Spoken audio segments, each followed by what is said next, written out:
Hi, I'm Lily Tovanisyan, and you are here to watch the video about my capstone project. We are gonna talk about gender relations and proverbs. Do you like proverbs? Have you heard this English proverb? Man, woman, and devil are the 3 degrees of comparison. Or an Armenian one, Mi kortëghen jote աղջիկ արժե. A blind man is worth 7 women. Have you noticed any differences in English language and Armenian proverbs? Have you noticed that there are proverbs that are highly discriminatory about women? Well, if you haven't paid attention to this research will give you the opportunity to look through these aspects thoroughly.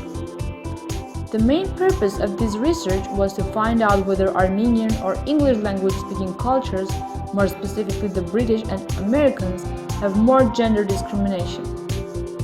To find this out, we decided that proverbs were the most condensed forms of literary works that depict the level of discrimination in each culture.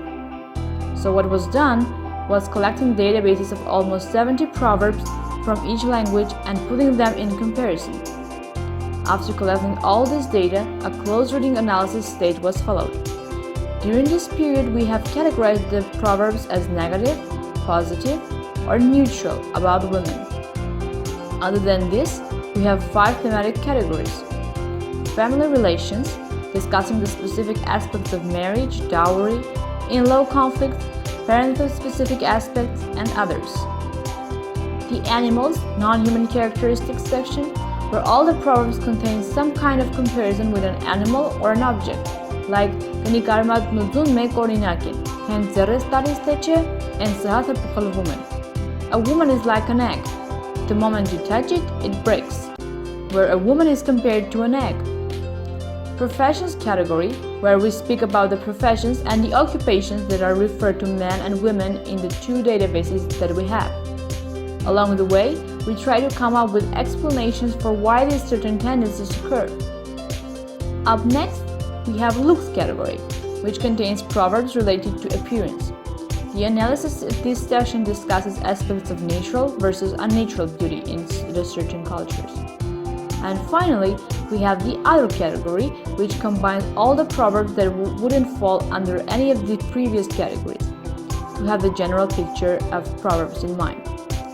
Discussing all these proverbs, there were some amazing findings we have had. Initially, we assumed that the fact that English is a gendered language and Armenian is not would be depicted on our final results too. But guess what? It was actually quite the opposite. It turned out that Armenian proverbs have more aspects of gender discrimination than the English ones. From our research, we found out many cultural differences.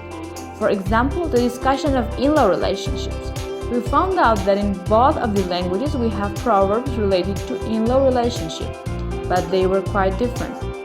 While the Armenian ones contain mother-in-law as the husband's mother, skesur, with all the complaints about her, in the English ones you could see that mother-in-law was referred to as the wife's mother, dokan.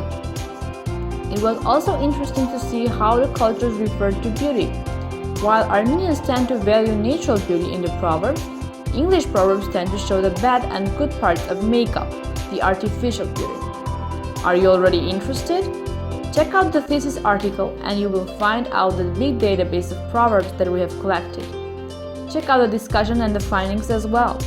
Maybe there is something you haven't thought about yet. Thanks for watching.